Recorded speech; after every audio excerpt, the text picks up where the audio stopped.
It gets even better because this is out of a real exotic type of rubber called fluorosilicone.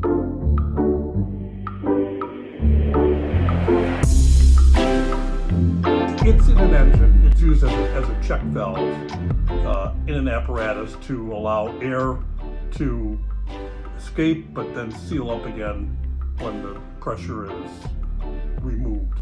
In a off-the-road type engine, small engine. Not only is silicone inherently resistant to temperature extremes like real cold, real hot, this is too, but in addition to that, it's resistant to all sorts of chemicals and nasty agents, so it's kind of the best of both. It's real good in fuel.